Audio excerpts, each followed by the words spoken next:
Irmãos queridos, é um grande privilégio estar nesta promissora igreja. Tive a honra e a bênção de conhecer o Paulo, e a Juliana, e agora o Osvaldo, a sua esposa, o carinho, a acolhida, o amor, e eu louvo a Deus pela vida de vocês. A história desta igreja tem sido contada pelo Brasil afora e eu tenho sido um daqueles que tem partilhado com as pessoas, a quem conheço, das maravilhas que Deus tem feito aqui. Bendito seja Deus. Estou muito feliz também de ter o Luciano e o Marcondes aqui conosco, irmãos muito amados, muito queridos, com quem convivemos há muitos anos. Eu estou muito feliz de vocês estarem aqui comigo. Abra sua Bíblia comigo no livro de Jó, capítulo 1. Livro de Jó, capítulo 1. Nós vamos ler dos versos 6 a 12. E depois nós leremos o capítulo 2, de 1 a 6.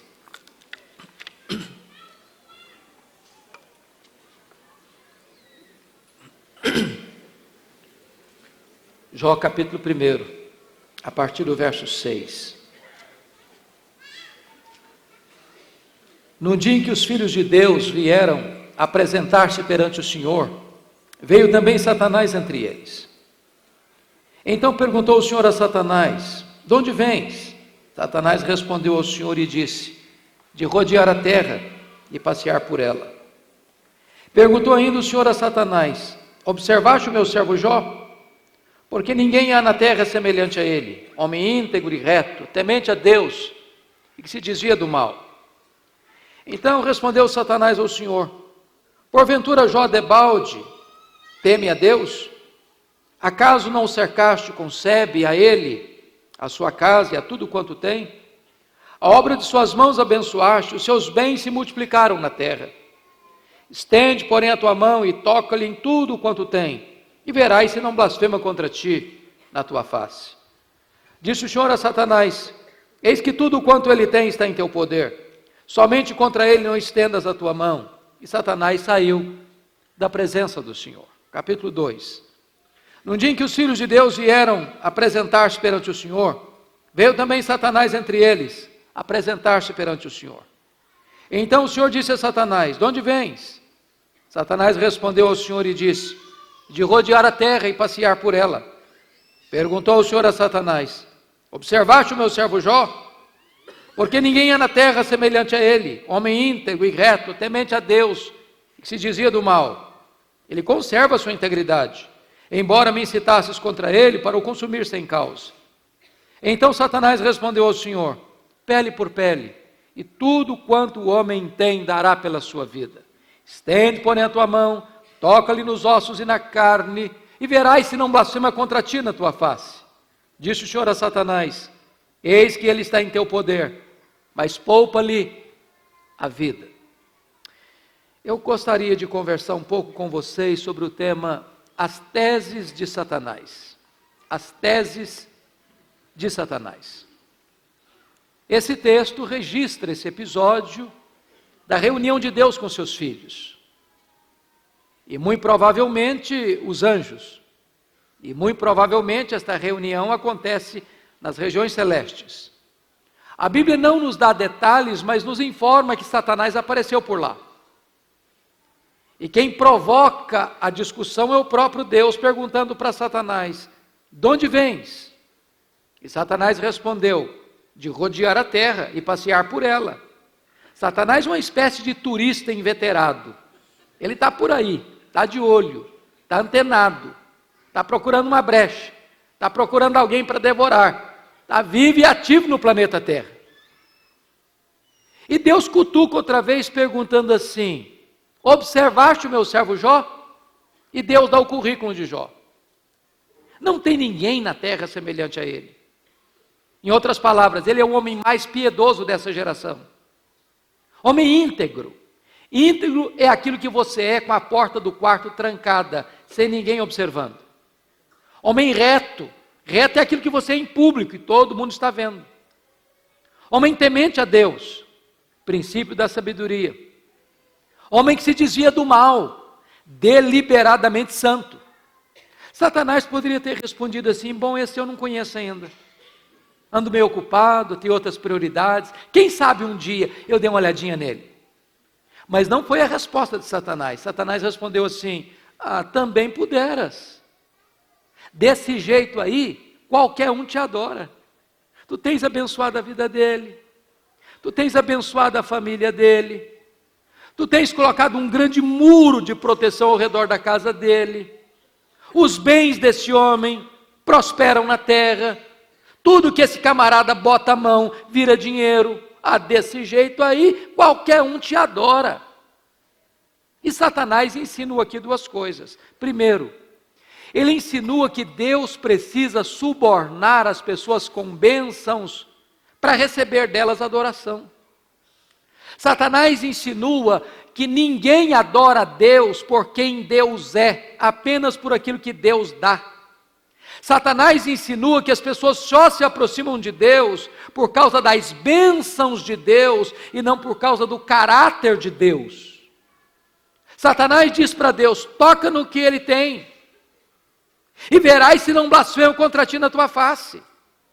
Em outras palavras, Satanás está dizendo que se Deus tomar aquilo que ele mesmo deu, a mesma pessoa que agora adora vai blasfemar. O que um homem tem? Um homem tem família, um homem tem bens. Então Satanás levanta aqui duas teses. A primeira tese: ninguém ama mais a Deus do que o dinheiro. Segunda tese: ninguém ama mais a Deus do que a família. Satanás diz: toca no que ele tem, e verás se não blasfemar contra ti na tua face. Porque Satanás está insinuando também que Jó não é honesto quando adora a Deus. Satanás está insinuando que Jó descobriu que esse negócio de religião dá lucro. Satanás está insinuando que Jó descobriu uma grande sacada, que servir a Deus traz benefícios lucrativos para a vida. Mas se Deus tocar nos bens dele e na família dele, este mesmo homem que agora adora vai blasfemar.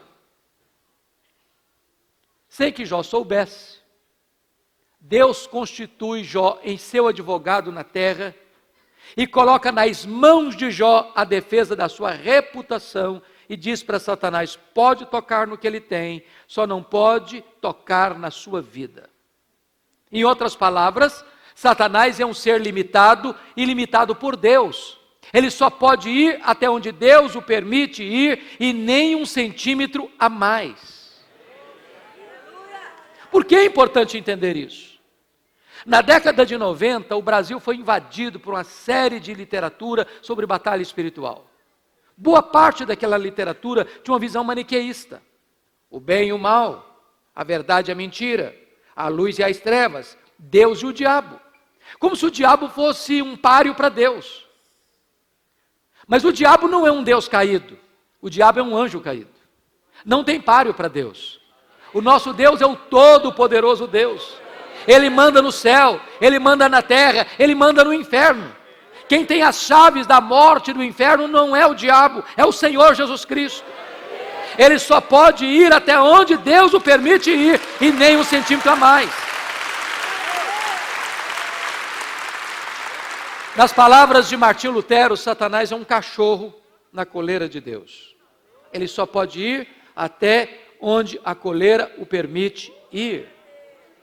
Mas com a permissão de Deus, Satanás sai dali para provocar um verdadeiro desastre na vida financeira de Jó. A grande pergunta é: quão rico era Jó? Confira comigo no capítulo 1, versículo 3, que depois de quantificar os bens de Jó, diz o texto que este homem era o maior de todos os do Oriente. Sabe o que significa isso? Ele era o homem mais rico da sua geração. Ora, ele era o mais piedoso e também o mais rico. Isso significa uma coisa: não é pecado ser rico, como também não é virtude ser pobre. O problema não é ter dinheiro, o problema é o dinheiro nos ter. O problema não é possuir dinheiro, o problema é o dinheiro nos possuir. O problema não é ter dinheiro no bolso, o problema é entronizar o dinheiro no coração. O problema não é o dinheiro, o problema é o amor do dinheiro. Ora, Jó era o mais rico e Jó era também o mais piedoso. Agora, com a permissão divina, Satanás vai provocar um colapso na vida financeira de Jó. Confira comigo, capítulo 1, versículo 15, que Satanás vai usar os sabeus. Capítulo 1, versículo 16, Satanás vai usar o fogo. Capítulo 1, versículo 17, Satanás vai usar os caldeus. E essas três fontes levam Jó à falência, à bancarrota, ao colapso financeiro. Mas não foi numa semana, não foi num mês, não foi num ano, não foi numa década, foi num único dia, que o homem mais rico da sua geração vai à falência. Você e eu conhecemos gente que por muito menos entra em pânico e desespero, por muito menos blasfema contra Deus, por muito menos dá um tiro na cabeça. A grande pergunta é, será que a tese de Satanás era verdadeira? Será que ninguém ama mais a Deus do que o dinheiro? Será que Jó se voltaria contra Deus para blasfemar contra ele? A resposta está no verso 21 do capítulo 1. Diz o texto que quando Jó recebe a notícia de que ele está quebrado financeiramente, ele diz assim: nu saí do ventre da minha mãe, nu eu voltarei. Sabe o que significa isso? Ele está dizendo assim, eu não trouxe nada para este mundo, eu não vou levar nada deste mundo, portanto o que eu granjeei entre o berço e a sepultura não é a razão da minha vida. Ele derrota aqui a primeira tese de Satanás, ele prova que ele adora a Deus, não por aquilo que Deus dá, mas por quem Deus é, não pela dádiva de Deus, mas pelo caráter de Deus. Mas agora tem a segunda tese, ninguém ama mais a Deus do que a família. A grande pergunta é que tipo de família Jó possuía? E vocês todos sabem uma coisa aqui, os nossos filhos não são naturalmente unidos, não são.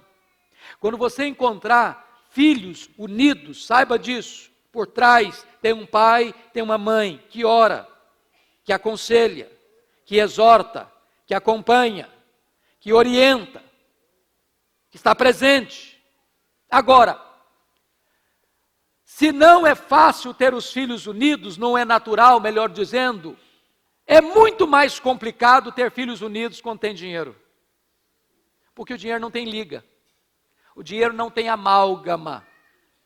Há poucos dias eu escutei um deputado em Brasília falando uma coisa interessante, porque de vez em quando eles falam umas coisas interessantes. Ele disse assim, eu nunca vi uma família unida na hora de dividir a herança, uma família unida na hora de dividir a herança. Já percebeu isso? Via de regra, quando vai se dividir dinheiro, tem briga, tem contenda, tem disputa. Mas notem que os filhos de Jó, capítulo 1, verso 2, ele tinha 10 filhos, 7 filhos, 3 filhos, eles eram adultos, eles eram independentes, e eles são unidos. Eles celebram juntos, eles festejam juntos, eles estão juntos, eles são amigos. Mas por quê? A resposta está no versículo 5. Diz o texto que Jó era um pai que orava pelos filhos, que Jó era um pai que intercedia de madrugada pelos filhos, que Jó era um pai que intercedia continuamente pelos filhos, que Jó era um pai que se interessava pela salvação dos filhos e pela santificação dos filhos. E a preocupação de Jó não era a reputação apenas dos filhos, mas era pela glória de Deus na vida dos filhos. Agora esse pai piedoso, esse pai presente, esse pai intercessor, esse pai conselheiro, com a permissão de Deus, no mesmo dia do golpe financeiro, vai receber a mais dramática notícia. Seus 10 filhos morrem num único acidente. Você já pensou o que é isso? O que é um pai, o que é uma mãe, levar para o cemitério todos os seus filhos num único dia? Como é que ele volta de lá? Como é que ele se ergue do luto? Como é que ele se recompõe das cinzas? Como é que ele escreve dali para frente a sua história? Será que a tese de Satanás era verdadeira? Será que ninguém ama mais a Deus do que a família? Será que Jó se voltaria contra Deus para blasfemar contra ele na sua face? A resposta está no verso 20 e no verso 21. Quando ele recebe a notícia, diz a Bíblia, que ele rasga o seu manto, que ele raspa a sua cabeça, que ele joga pó sobre a sua cabeça, que ele adora a Deus e diz: o Senhor Deus deu, o Senhor Deus tomou, bendito seja o nome do Senhor. Ele derrota ali a segunda tese de Satanás. Ele prova que ele ama mais a Deus do que a sua família. Ele prova que ele serve a Deus não por aquilo que Deus dá, mas por quem Deus é. Mas agora vem o capítulo 2, e diz a Bíblia que Deus se reúne com seus filhos, e aparece de novo lá Satanás. E quem cutuca de novo é Deus, perguntando assim: de onde vens? Satanás responde assim: de rodear a terra e passear por ela. Sabe o que Satanás está dizendo? Eu não mudei minha agenda, estou fazendo o que eu sempre fiz. Eu estou por aí, eu estou de olho, eu estou antenado, eu estou procurando uma brecha, eu estou procurando alguém para devorar, eu estou vivo e ativo no planeta Terra. E Deus cutuca outra vez perguntando assim: observaste o meu servo Jó? E Deus dá o currículo de Jó sem alterar uma vírgula. Não tem ninguém na terra semelhante a ele.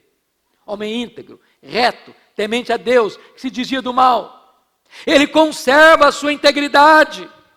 Embora me incitasses contra ele para o destruir sem causa. Sabe o que Deus está dizendo para Satanás? Satanás, as suas teses são falsas, são mentirosas. Jó provou que me adora e me serve, não por aquilo que eu dou para ele, mas por quem eu sou. Aí Satanás partiu para a terceira tese. Pele por pele. E tudo que o homem tem, dará pela sua vida. Toca ali nos ossos, toca ali na carne, e verás se não blasfema contra ti na tua face.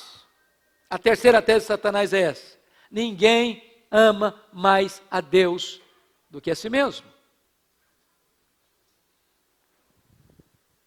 Sem que Jó soubesse, mais uma vez Deus constitui Jó em seu advogado na terra, e diz para Satanás: pode tocar nos ossos dele, pode tocar na carne dele, só não podes tirar a vida dele. Satanás é um ser limitado e limitado por Deus. Ele só pode ir até onde Deus o permite ir, e nem 1 centímetro a mais. Com a permissão de Deus, Satanás sai dali.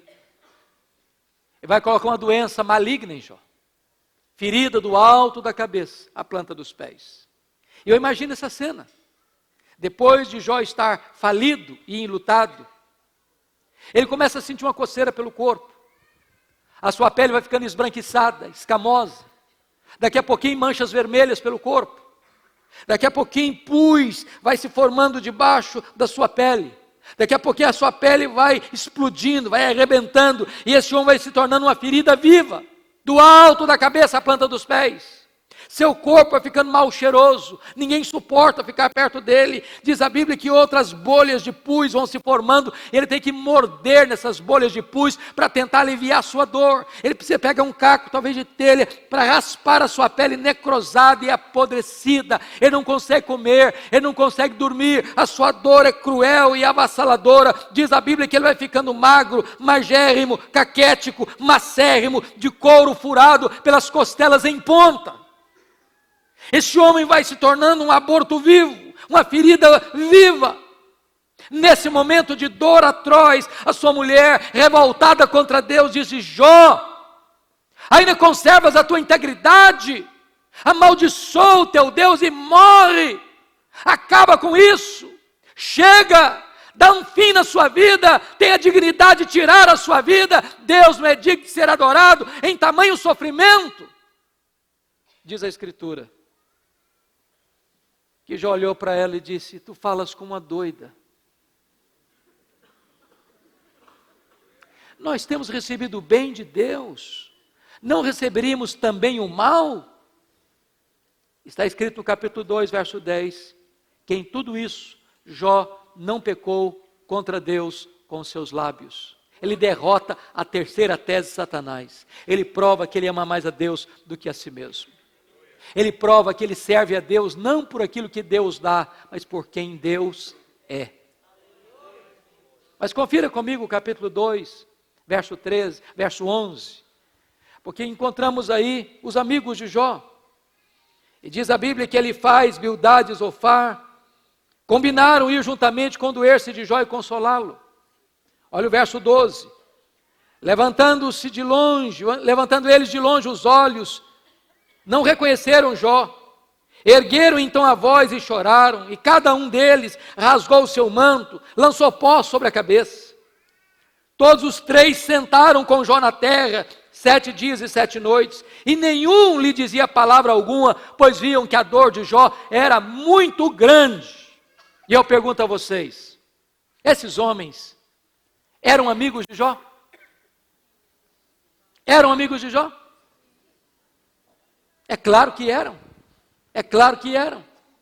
Eu pergunto a você, você já fez alguma visita assim para alguém? Você já conseguiu ficar 7 dias e 7 noites perto de alguém sem abrir a boca? Sentado no chão, calado, se condoendo de alguém? Você já recebeu alguma visita assim, alguma vez na vida, nas horas mais amargas da sua história? Qual o problema desses homens? O problema desses homens é que num dado momento, irmãos, eles começaram a fazer teologia, entre aspas. Começaram a filosofar, lucubrar. E eles começaram a desenvolver uma lógica simples. Todo efeito tem uma causa. Para Jó estar sofrendo como está sofrendo, tem coisa errada na vida dele. Ele deve ter feito muita coisa errada. Enquanto isso não vier à tona, enquanto ele não espremer o pus da sua alma, enquanto ele não abrir a câmara de horror do seu coração, enquanto ele não começar a confessar os seus pecados, ele não vai ser curado. E eles não só pensaram isso, eles falaram, e não só falaram, falaram para Jó. E assacaram contra ele os mais pesados libelos acusatórios. Chamaram Jó de adúltero. Chamaram Jó de ladrão. Chamaram Jó de louco. Falaram que Jó tinha se enriquecido porque tinha roubado os órfãos e as viúvas. Falaram para Jó que Deus havia matado os filhos dele por causa da loucura dele. E eles foram massacrando Jó, e eles foram colocando Jó debaixo de um rolo compressor, e eles foram cravando Jó com as suas setas mais venenosas. E eu pergunto a você, o que Jó fez? O que você e eu faríamos? Jó começou a perguntar para Deus, Deus, por que Deus? Por que está acontecendo comigo? Por que a minha dor não cessa? Por que eu perdi os meus filhos? Por que eu não morri no ventre da minha mãe? Por que eu não morri ao nascer? Por que os seios da minha mãe não estavam murchos de leite para eu morrer de fome? Por que o Senhor não me mata de uma vez? Ele fez 16 perguntas para Deus, por quê, por quê, por quê, por quê? Ele levantou aos céus 34 queixas, 34 queixas. Sabe qual foi a resposta de Deus para ele? O total silêncio. Nenhuma palavra, nenhuma resposta, nenhum sinal do seu favor. Os céus estavam trancados com placas de bronze. E eu preciso dizer para você nesta manhã, que pior do que sofrer, é sofrer sem explicação. Pior do que o sofrimento, é o silêncio de Deus. O silêncio de Deus grita mais alto nos nossos ouvidos, do que o barulho mais ruidoso das circunstâncias mais adversas. Se vocês notaram, Jó está perdendo aquilo que é mais essencial na vida do ser humano. Ele está sendo golpeado nas 5 áreas mais vitais da vida do ser humano. Que áreas são essas? Primeiro, a vida financeira. O homem mais rico vai à falência, perde tudo que tem, está quebrado. Bancarrota. Segunda área, a saúde. Um homem saudável vira uma chaga viva, um aborto vivo. Terceiro, casamento. Na hora que ele mais precisava do apoio da mulher dele, a mulher dele recomendou que ele morresse.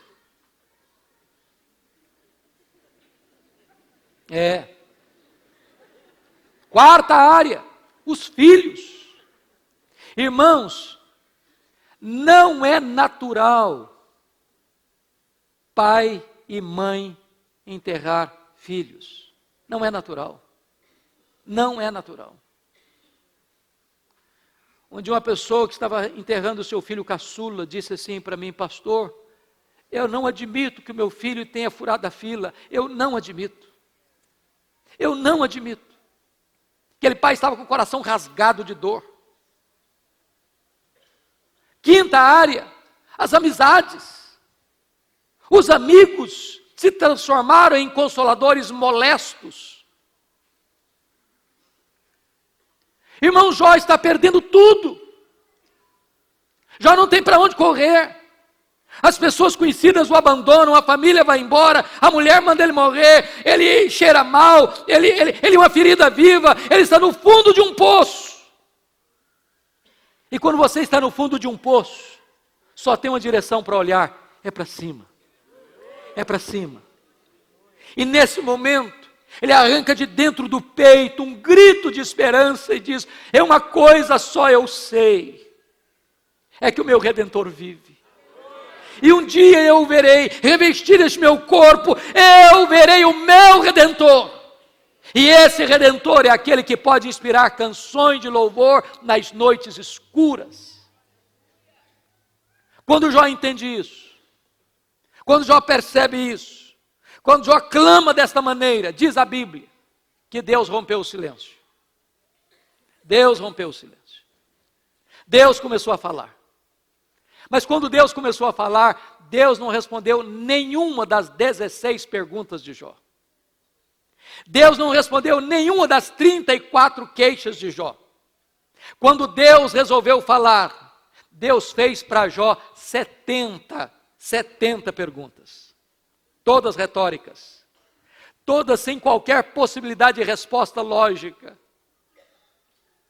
Deus como que abriu as comportas dos céus e foi derramando em catadupas, em torrentes caudalosas, torrentes do seu conhecimento para Jó, e Jó foi sendo esmagado pela revelação da grandeza e da majestade de Deus. Quando Jó foi tomado pela consciência da majestade e da grandeza de Deus, ele foi se encolhendo, ele foi se encolhendo, ele foi se encolhendo, ele foi se encolhendo, para descobrir as 5 verdades mais revolucionárias da sua vida, que mudaram a sua história. E a minha esperança é que essas mesmas verdades mudem, toquem e abençoem o seu coração profundamente nesta manhã. Que verdades são essas? Abra sua Bíblia então em Jó 42, por favor.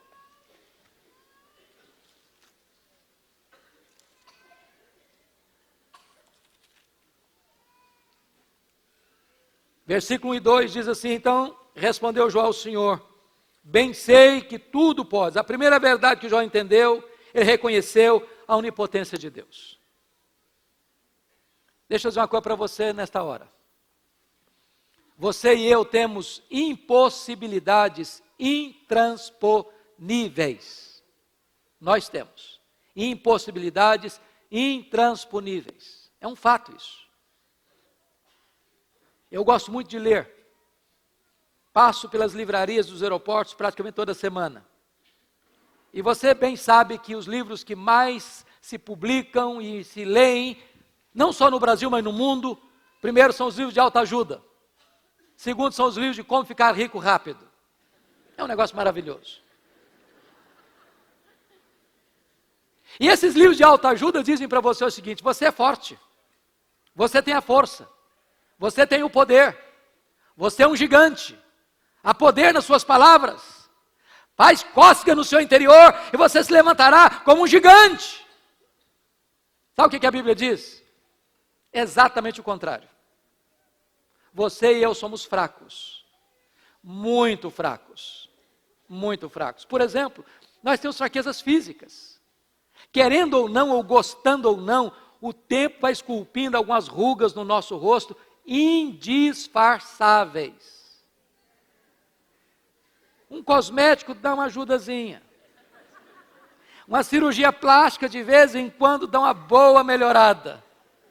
Mas chega uma hora que nem pitangui dá mais jeito. As pernas ficam bambas, os joelhos trôpegos, as mãos descaídas, os olhos embaçados, e dizem os especialistas que cada fio de cabelo branco que brota na sua cabeça é a morte chamando você para um duelo. e eu acho que tem um exército acampado ao meu redor.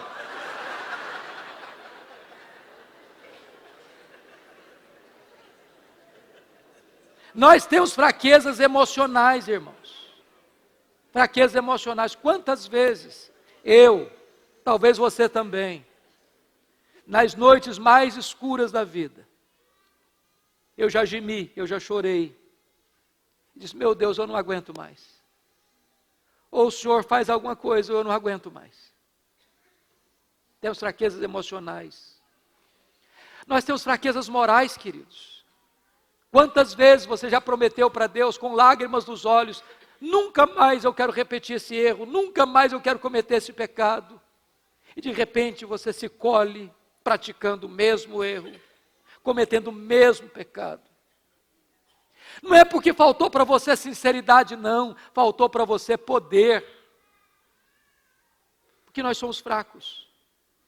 Nós temos fraquezas espirituais, nós somos um ser ambíguo, contraditório, paradoxal, há uma esquizofrenia enfiada dentro de nós. Nós queremos fazer o bem e fazemos o mal, nós não queremos fazer o mal e nós praticamos o mal. Quer uma evidência de quão fraco nós somos? Um vírus, uma bactéria que você não enxerga, entra na sua corrente sanguínea e leva você à morte. Você pode ir para os melhores hospitais de Belo Horizonte, você pode ir para o Einstein em São Paulo, para o Sírio-Libanês em São Paulo, pode ir para Nova York, pode ir para Tóquio, pode ir para qualquer lugar do mundo, ou Deus faz um milagre, ou você morre.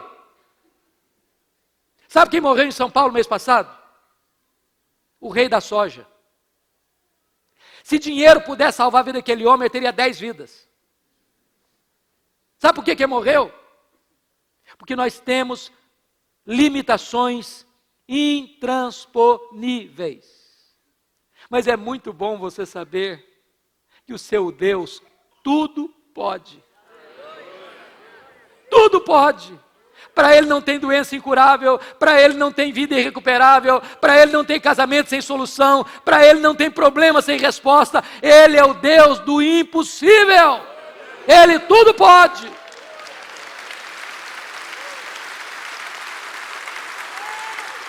A grande pergunta para nós, então, nesta manhã é esta: quem é o nosso Deus?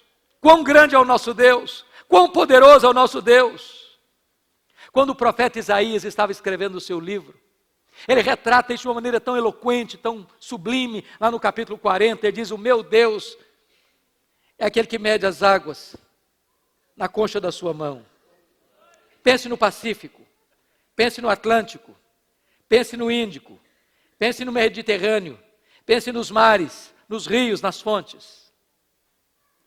Ele mede na concha da sua mão. Vá um dia à praia aqui no Atlântico e tente esvaziá-lo com um baldinho. Veja quanto tempo você vai levar. Ele diz, o meu Deus é aquele que pesa o pó das montanhas em balança de precisão, como se estivesse medindo partículas de ouro. Ele diz, o meu Deus é aquele que mede os céus a palmos. Ele diz, o meu Deus é aquele que espalha as estrelas no firmamento, e por ser forte em força e grande em poder, quando as chama, nenhuma delas vem a faltar. Agora pergunte a um astrônomo, qual é o tamanho desse universo que Deus mediu a palmos? Sabe qual a resposta dele? Eu não sei. Mas você sabe que o universo não é infinito, porque a infinitude é um atributo exclusivo de Deus. Mas os astrônomos afirmam que o nosso universo tem mais de 93 bilhões de anos-luz de diâmetro. Sabe o que significa isso?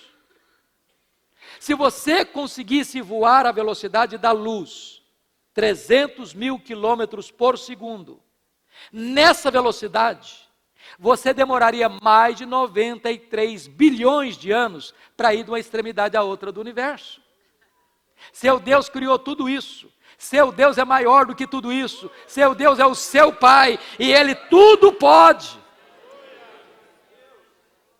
Pergunte a um astrônomo quantas estrelas existem. Sabe qual é a resposta dele? Eu não sei. Mas eles estão convencidos de que há mais estrelas no firmamento do que todos os grãos de areia de todas as praias e desertos do nosso planeta. Vá um dia à praia. Encha a sua mão, a concha da sua mão de areia. Leve para casa, bote numa tábua de vidro e conte quantos grãos de areia você consegue colocar na concha da sua mão. Tem mais estrelas no firmamento que todos os grãos de areia de todas as praias e desertos do nosso planeta. Mas Deus não apenas criou todas elas, Deus conhece cada uma delas pelo nome. E por ser forte em força e grande em poder, quando as chama, nenhuma delas vem a faltar. Este é o seu Deus, Ele tudo pode. Mas não é apenas o macro-universo que nos espanta, não, o micro também. Se você chegar em casa agora e pegar uma pequena folha, uma folha tenra e delgada no seu quintal, aquela folha é tão complexa quanto a cidade de Belo Horizonte. Se você chegar em casa hoje e pegar na geladeira um ovo e quebrá-lo na frigideira, aquela gema de ovo é mais complexa do que qualquer máquina que o homem jamais inventou. Marshall Nirenberg foi um dos mais importantes cientistas da atualidade, do século passado. Ele descobriu que você e eu somos um ser programado geneticamente. Programados e computadorizados geneticamente. Ele descobriu que você e eu temos em torno de 60 trilhões de células vivas no nosso corpo. Descobriu mais, que em cada uma dessas células você tem 1,70 m de fita DNA, ou estão gravados e computadorizados todos os seus dados genéticos, a cor dos seus olhos, a cor da sua pele, o seu temperamento. Se você pegar a fita DNA do seu corpo e espichá-la, você tem 102 trilhões de metros de fita DNA. Você tem 102 bilhões de quilômetros de fita DNA no seu corpo. Dá para dar diversas voltas no nosso sistema planetário. Dr. Lowe diz que códigos de vida não se originam espontaneamente. Códigos de vida não se originam de uma explosão cósmica. Códigos de vida não se originam de uma evolução de milhões e milhões de anos. Códigos de vida foram plantados em você pelo Deus Todo-Poderoso, Criador dos céus e da terra. Esse Deus é o seu Pai, Ele tudo pode.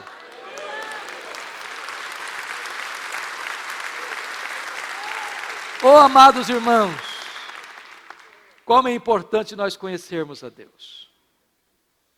A W. Tozer foi um escritor muito precioso do século passado. Diz que a maior necessidade da igreja é conhecer a Deus.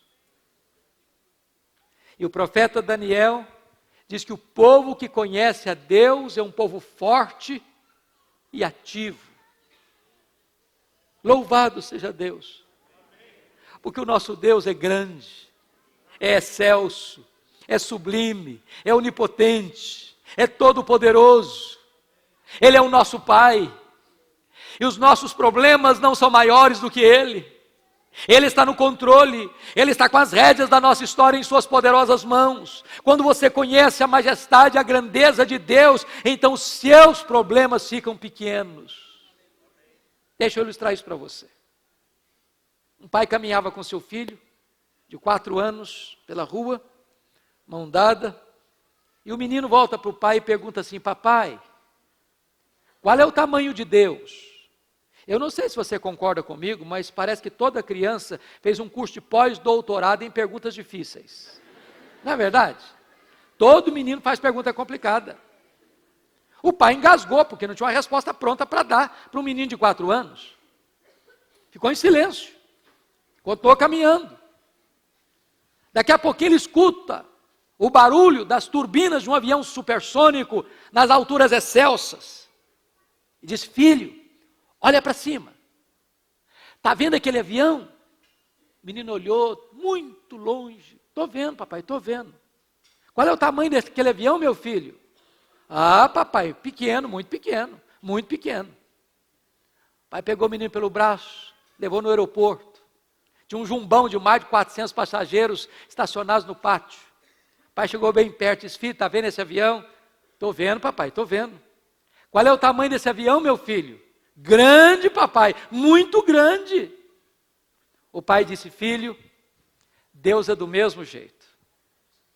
Quando você está longe de Deus, meu filho, Deus parece pequeno para você. Aí os seus problemas ficam enormes. Mas quando você está perto de Deus, meu filho, Deus é grande para você, e os seus problemas ficam pequenos. Agora eu sei que tudo podes. A segunda verdade que mudou a história de Jó está no versículo 2. Ele diz assim: e nenhum dos teus planos pode ser frustrado. Louvado seja Deus. Irmãos, todos nós que estamos aqui, não acreditamos em acaso, não acreditamos em sorte, não acreditamos em azar, não acreditamos em olho gordo, não acreditamos nesse negócio de sexta-feira 13. Nós não acreditamos nesse negócio de ficar com medo de passar debaixo de escada. Nós sabemos que a mão de Deus dirige o nosso destino. Deixa eu dizer para você, não existe nenhum fato que aconteça na sua vida fora do controle de Deus. Deus não desperdiça sofrimento na vida dos seus filhos.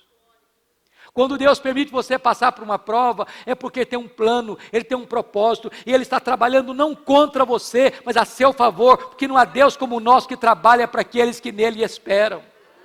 Você pode dizer com toda a força da sua alma: sabemos que todas as coisas cooperam para o bem daqueles que amam a Deus, daqueles que são chamados segundo o seu propósito. Então descansa o seu coração, então acalma a sua alma, então adore a Deus no sofrimento, porque Deus está na sua vida, Deus está no comando da sua história, Ele está com o leme da sua história em suas poderosas mãos. Você não é como uma lasca jogado no mar da vida, jogado de um lado para o outro ao sabor das ondas. Deus está no controle da sua história. Descansa em Deus, adore a Deus. Agora deixa eu dizer uma coisa para você. A circunstância de Jó não mudou ainda. Jó ainda está falido, Jó ainda está doente, Jó ainda está sendo criticado, Jó ainda está amargando um sofrimento cruel. Sabe o que mudou? Não foram as circunstâncias. O que mudou foi a perspectiva. O que mudou foi a compreensão de quem é o seu Deus. Eu tenho rodado por esse Brasil afora, e às vezes escuto alguns testemunhos que, embora sejam verdadeiros e tragam alívio para o coração, mas não expressam toda a grandeza de Deus. A maioria dos testemunhos são assim: a minha unha estava encravada e não está mais. Minha perna estava inchada, agora não está mais. Glória a Deus porque a unha estava encravada e não está mais. Glória a Deus porque a perna estava inchada e não está mais. Mas quando é que nós vamos escutar o seguinte testemunho? Meus irmãos, eu quero dizer para vocês que eu estou passando um momento tão difícil, enfrentando uma enfermidade que não tem cura. Os médicos já jogaram a toalha. Quero dizer para vocês que eu estou enfrentando uma crise tão grande dentro da minha casa, lutas terríveis. Quero dizer para vocês que muitas vezes eu já chorei, mas a resposta não chegou ainda. Mas eu quero dizer para vocês uma coisa: o meu Deus tudo pode. O meu Deus está no controle. O meu Deus sabe o que está fazendo na minha vida. O meu Deus não lida com acaso. O meu Deus não lida com determinismo cego. O meu Deus sabe o que está fazendo na minha vida. E eu quero dizer para vocês que eu adoro esse Deus. Apesar da cura não ter chegado, apesar do problema financeiro não estar resolvido, eu sirvo esse Deus por quem Ele é, por sua fidelidade, pelo seu caráter. Foi isso que aconteceu com Jó. Se vocês já notaram, os gregos tinham uma máxima: homem, conhece-te a ti mesmo. Coitado dos gregos. Eram bons filósofos, mas péssimos teólogos. Sabe por quê? É impossível o homem conhecer a si mesmo sem antes conhecer a Deus. Impossível.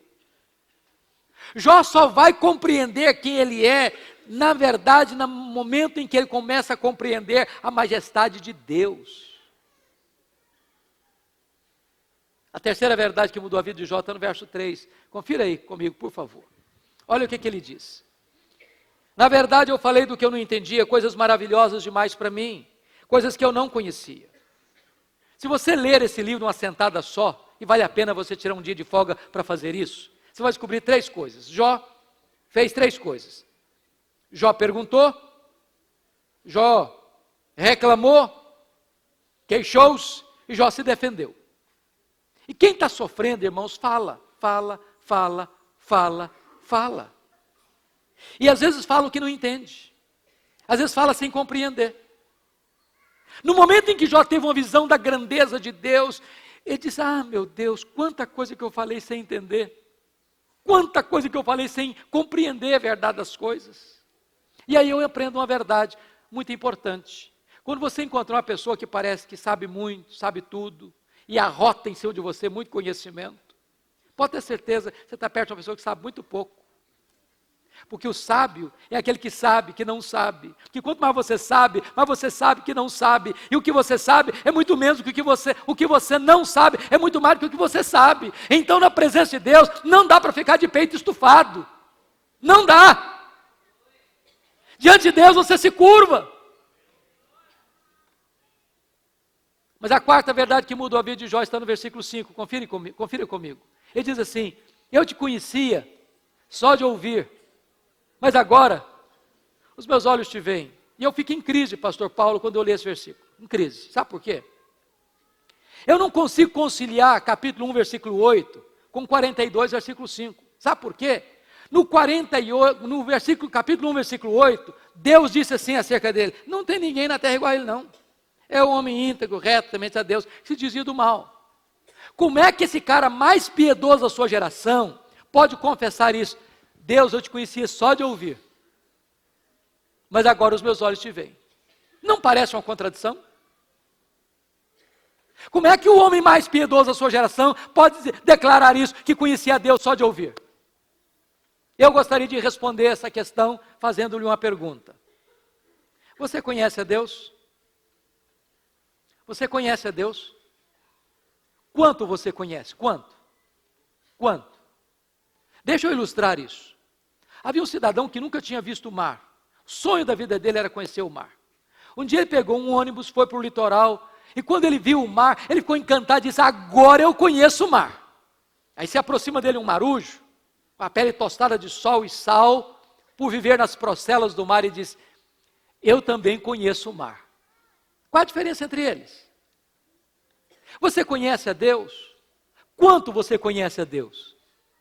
Por exemplo, lá em João 17,3 diz que a vida eterna é esta, conhecer a Deus e a Jesus Cristo a quem enviaste. A própria essência da vida eterna é conhecer a Deus. A própria essência do céu é conhecer a Deus. Sabe o que você vai estar fazendo no céu depois que você estiver lá 1000 anos? Você vai estar conhecendo a Deus. Sabe o que você vai estar fazendo no céu depois que você tiver 1 milhão de anos lá? Você vai estar conhecendo a Deus. Sabe o que você vai estar fazendo no céu depois que você tiver 1 bilhão de anos lá? Você vai estar conhecendo a Deus. Nem toda a eternidade será suficiente para você esgotar o conhecimento de Deus, porque Deus é inesgotável em seu ser. Há poucos dias uma menina se aproximou de mim e disse assim, pastor, eu não quero ir para o céu não. Você está ficando maluca, filha? Não quero ir não. Falei, como assim? Não, pastor, porque a ideia de céu que eu tenho, que eu vou estar sentado numa nuvem com a harpa na mão, tocando, cantando. Vai ter uma hora que eu vou me encher disso, eu vou querer coisa nova para a minha vida. Deixa eu dizer uma coisa para você, o céu vai ser dinâmico. Você vai amar a Deus, você vai conhecer a Deus, você vai glorificar a Deus, você vai fruir a Deus, você vai trabalhar para Deus. Se você não gosta de trabalhar, você está encrencado. Encrencado. Nós vamos trabalhar para Deus. Eu acho que foi Albert Einstein quem disse isso, que nesse corpo que fica cansado, enrugado, velho e caquético, nós fazemos coisas tão fantásticas, se não usando sequer, usando apenas 10% do nosso potencial. Agora, já imaginou um corpo 100% turbinado pela glória de Deus? O que nós vamos ser capazes de fazer? Um corpo imortal, incorruptível, poderoso, glorioso, espiritual, celestial, semelhante ao corpo da glória do Senhor Jesus. Quando Jesus ressuscitou dentre os mortos, com o corpo de glória, ele entrava numa casa com a porta fechada, sem precisar abrir a porta.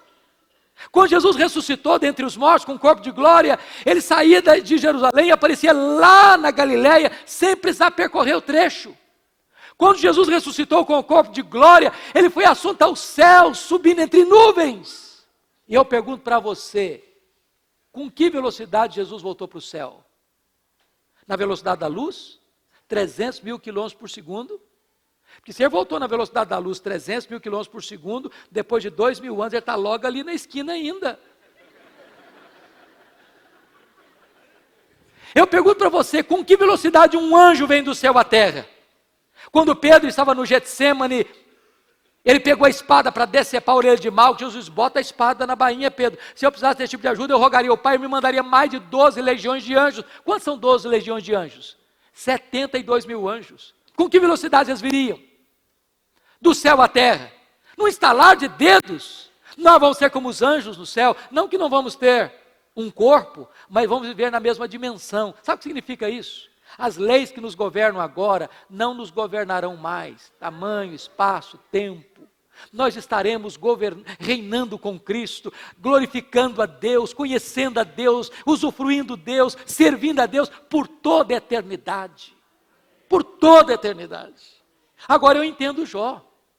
Ah, Senhor, eu te conhecia só de ouvir. Só estou arranhando a superfície, tem mais, tem muito mais, tem infinitamente mais. Então vale a pena entender o profeta, conheçamos e prossigamos em conhecer o Senhor. Mas a última verdade que muda a vida de Jó está no versículo 6, ele diz assim, por isso eu me arrependo e me abomino no pó e na cinza. E você diz, não estou entendendo, não estou entendendo.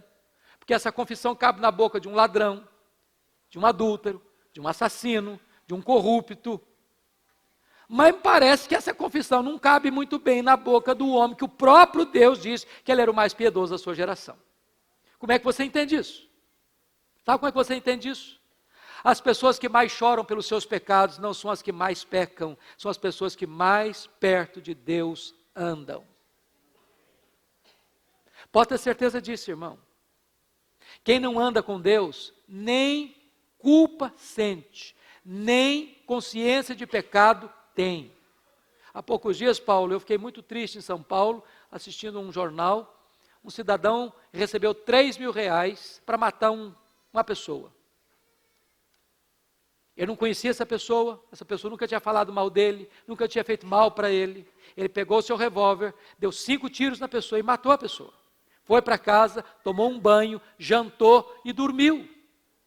Nenhuma culpa, nenhum pesar, nenhuma tristeza, nenhuma consciência de pecado. Quem está longe de Deus não tem consciência de pecado. Mas irmãos, ninguém pode estar na presença daquele Deus que é santo, santo, santo, sem fazer como Isaías, ai de mim, Senhor, eu estou perdido. Porque eu sou um homem de lábios impuros, eu habito no meio de um povo de impuros lábios, porque na presença desse Deus até os serafins cobrem o rosto. Mas chega o verso 10 e Deus muda a sorte de Jó. Quando este orava pelos seus amigos. E eu não sei se você já perguntou, por que Deus restaurou a sorte de Jó quando ele orava pelos seus amigos. Eu vou fazer uma perguntinha para você. Alguém já falou mal de você alguma vez na vida? Vocês, eu acho que são tão crentes que eu acho que isso nunca aconteceu, não é verdade? Como é que você reage quando alguém fala mal de você? Você fica feliz? Você dá glória a Deus? Aleluia, Senhor, estou tão feliz que as pessoas estão falando tão mal de mim. É assim que você reage? O que vocês acham quando os amigos de Jó chegaram para ele e falaram, Jó, você é um adúltero. Ou Jó, você é um ladrão. Ou Jó, sabe por que você enterrou seus filhos, cara? Porque você é um cara louco. Além de chorar a dor do luto, ainda botaram a culpa em Jó pela morte dos filhos. Vocês acham que Jó ficou feliz com isso? Sabe o que Jó fez o tempo todo? Se defendeu, se defendeu, se defendeu, se defendeu, se defendeu, se defendeu. Quem se defende, sabe o que tem às vezes no coração? Uma ponta de mágoa, de dor. Sabe o que Deus está falando para Jó? Meu filho, você quer ser curado? Saia do campo da defesa, meu filho, entre na brecha da intercessão. Porque enquanto você está se defendendo, pode ter mágoa no seu coração, mas você não consegue orar por alguém e ter mágoa desse alguém ao mesmo tempo. Quando você ora, Deus cura você. Quando você ora, Deus cura as pessoas pelas quais você ora. Sabe o que aconteceu com Jó? As 5 áreas que Satanás tentou destruir na vida dele, Deus restaurou todas elas. Todas elas. Primeiro, Deus restaurou sua vida financeira. Aliás, primeiro, Deus restaurou a saúde dele. Está lá no versículo 16. O camarada viveu mais 140 anos. Viu os filhos dos filhos até a 3ª e 4ª geração. Eu acho que não ficou nem cicatriz. Certamente nenhuma sequela. Eu quero dizer para você, nesta manhã, que Deus é o Deus que cura. E Ele pode curar você também aqui hoje, nesta manhã. Segunda área que Deus restaurou foi a área financeira. Confira o verso 12. Se você comparar 1:3 com 42:12, você vai notar que Deus deu tudo em dobro. Se Ele já era o mais rico, agora Ele é duplamente o mais rico. Eu quero dizer para você que o nosso Deus é o Deus da restituição.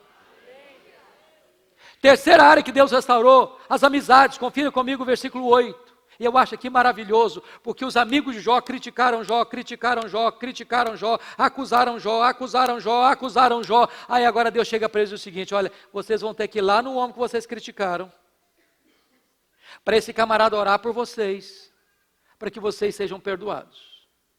Vocês vão ter que mudar de opinião acerca dele. Então eu vou citar uma frase aqui hoje. Se você só guardar essa frase, eu já me dou por satisfeito nessa manhã. Cuide da sua piedade, e Deus cuidará da sua reputação. Você não tem que se defender, você tem que andar com Deus. Porque quando você anda com Deus, Deus defende você. E quando Jó orou por eles, eles foram restaurados. Deus restaura as amizades. A quarta área que Deus restaurou foi o casamento. E aí eu queria pensar com você na seguinte cena. Pense comigo nessa cena. Quando Jó estava numa magrela, a mulher dele olhou para ele e falou: cara, morre logo, homem. Passou da hora. Agora o Jó está com saúde, está cheio da grana, está no topo da pirâmide. Eu podia olhar para ela e falar: você queria que eu morresse, né? Agora eu estou noutra também. Deixa eu dizer uma coisa para você: Deus não faz a obra pela metade, não. Deus faz a obra completa. Deus é o Deus que cura casamentos doentes. Deus é o Deus que cura relacionamentos quebrados. Deus é o Deus que refaz o vaso, um vaso novo. Há poucos dias, pastor Paulo, uma mulher chegou para mim e disse assim: pastor, eu estou me divorciando. Eu falei: é mesmo, minha filha, está divorciando? Eu falei: estou. É mesmo? Eu falei: estou sim. Eu falei: por quê, filha? Pastor, porque secou. O senhor entende a minha linguagem? Secou. Se botar legenda, está claro. Eu falei para ela: secou, filha? É, pastor, secou. Falei: filha, então tem esperança. Tem esperança. Ela regalou os olhos e falou: como assim tem esperança? Você não conhece a Bíblia não, filha? Já não leu lá que a vara de Arão era seca e Deus a fez florescer? Deus faz o que está seco florescer, minha filha. Ela olhou para mim espantada e falou: ah, pastor, o senhor não conhece a minha linguagem não. Estou falando para o senhor que morreu. Está claro agora, morreu. Falei: filha, então tem esperança. Então tem esperança. Você não leu na Bíblia que Jesus ressuscita mortos? Jesus pode ressuscitar o sentimento do seu coração, minha filha. Ah, pastor, o senhor não me entende não. Definitivamente o senhor não entende. Estou dizendo para o senhor que acabou. Acabou. Falei: filha, então tem esperança. Você já não leu na Bíblia que Deus chama a existência as coisas que não existem? Falei: você não vai divorciar essa semana não. Você vai me dar um tempo, nós vamos morar juntos. Morar juntos. Semana que vem você volta aqui e vai falar comigo. Depois de uma semana ela voltou. Pastor, acabou. Acabou a vontade de divorciar. Estou junto, pastor. Estou investindo no meu casamento. Deus está restaurando a minha vida e o meu casamento. Eu quero dizer para você que Deus é o Deus que restaura casamentos. E talvez nesta manhã Deus está aqui para restaurar o seu casamento. Mas a última área que Deus restaurou foram os filhos. Capítulo 1, versículo 2 diz que ele tinha 7 filhos e 3 filhas. Capítulo 42, versículo 13 diz que ele teve mais 7 filhos e 3 filhas. Mas se Deus disse que restauraria tudo em dobro, você diz assim, então não estou entendendo. Você tinha 10, quanto ele devia ter agora? 20. Será que Deus não restaurou tudo em dobro? Deixa eu dizer uma coisa para você. Quando uma ovelha morre, você perde uma ovelha. Mas quando um filho morre, você não perde um filho. Como aquele pai que voltava do cemitério, depois de enterrar o seu filho, e uma pessoa chegou e disse assim, meus sentimentos, meus pêsames, eu soube que o senhor perdeu o seu filho. E o pai disse, não, eu não perdi meu filho. Você perde alguém que você não sabe onde está. Eu sei onde está meu filho, eu sei com quem está meu filho, o meu filho está no céu, o meu filho está com Jesus, eu não perdi o meu filho. Jó agora tem 10 filhos na terra, e Jó agora tem 10 filhos no céu. Deus restaurou completamente.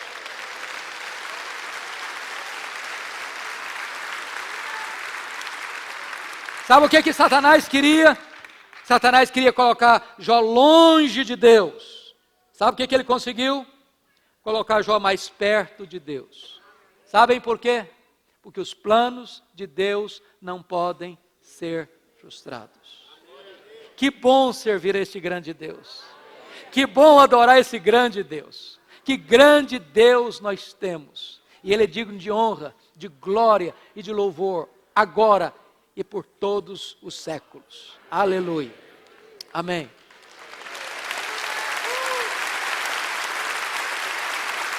Vamos orar, queridos. Vamos orar.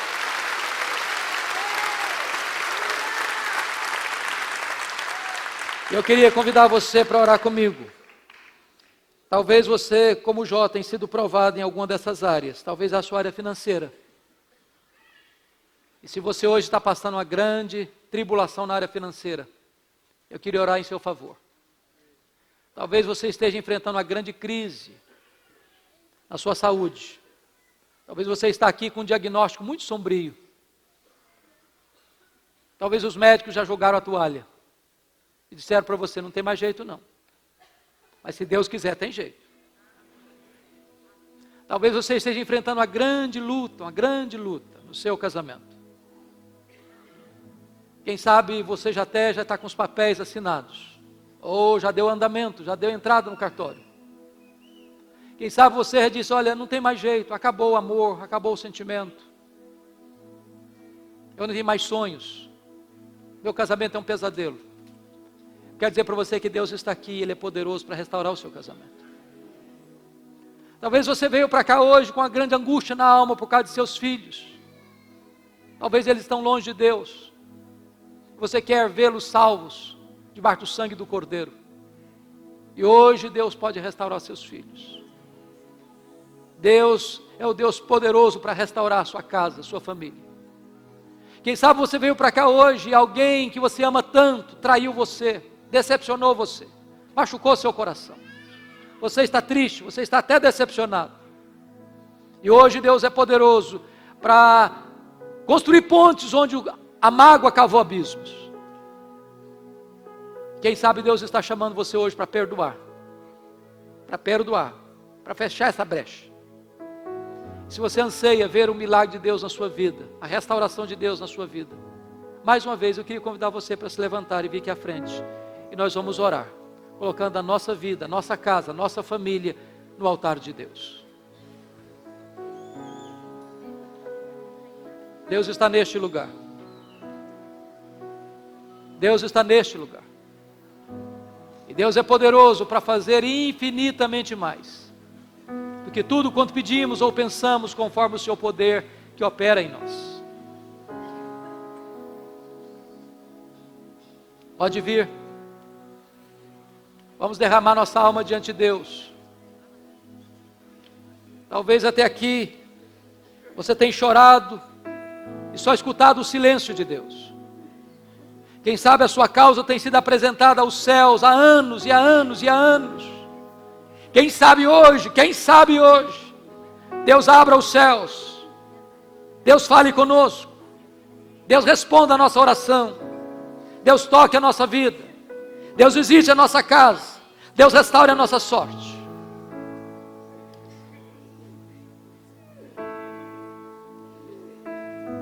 Bendito seja Deus. Bendito seja Deus.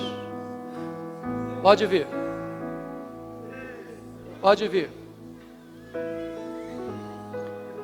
Ah, Senhor, bendito é o teu nome. Porque não há Deus como tu. Só tu és Deus. Deus grande, Deus temível. Deus entronizado acima dos querubins, revestido de glória e de majestade. Rasga os olhos da nossa alma. Dá-nos um vislumbre da tua majestade. Dá-nos um vislumbre deste que está assentado no trono. Aquieta a nossa alma nesta manhã. Aquieta o nosso coração. Restaura a nossa sorte. Aqui está o teu povo, remido e lavado no sangue do Cordeiro. Toca o coração do teu povo. Visita a casa de cada um aqui. Restaura, meu Deus, em nome de Jesus, a saúde. Aquele que está enfermo, aquele que está prestes a fazer uma cirurgia, aquele que está, meu Deus, talvez desenganado pela medicina. Oh Deus, tu és todo poderoso. Se porventura houver aqui entre nós uma mulher que anseia ser mãe, e o seu ventre está fechado, a tua palavra diz que tu és o Deus que faz com que a mulher estéril seja alegre mãe de filhos. Abre o ventre, traz glória ao teu nome. Se alguém aqui, meu Deus, passando uma luta financeira, tu és poderoso para restaurar a vida financeira. Se alguém aqui com casamento abalado, restaura agora o amor, Senhor. Dá espírito de perdão, traz espírito, Deus, de sensibilidade para a reconciliação. Ah, Senhor Deus, os nossos filhos são teus. Os nossos filhos são tua herança. Nós não geramos filhos para a morte. Nós não geramos filhos para o cativeiro. Nós não geramos filhos para povoar o inferno. Meu Deus, traz os nossos filhos para perto de ti. Conserva os nossos filhos no teu altar. Que os nossos filhos sejam mais crentes do que nós. Que os nossos filhos sejam cheios do Espírito Santo. Que os nossos filhos sejam levantados por ti nesta geração para ser uma bênção para o mundo. Oh Deus, restaura as nossas amizades. Restaura os laços quebrados. Mas eu te peço agora, Senhor, se alguém aqui nesta hora que ainda não conhece a Jesus Cristo como teu Filho, Salvador, Redentor, que ainda não foi lavado no sangue do Cordeiro, que esta seja a hora da salvação, da entrega incondicional. Se tem alguém entre nós aqui, Deus, que está desviado do Evangelho, que seja esta a hora da reconciliação, para receber o teu abraço, o teu beijo, o teu perdão e a festa da reconciliação. Agora, Pai, leva o teu povo em paz para casa, com a certeza da vitória nas mãos, com o brilho da tua glória no rosto. Manifesta o teu poder entre nós e glorifica o teu santo servo Jesus, em nome de quem nós choramos com muita gratidão. Aleluia, aleluia.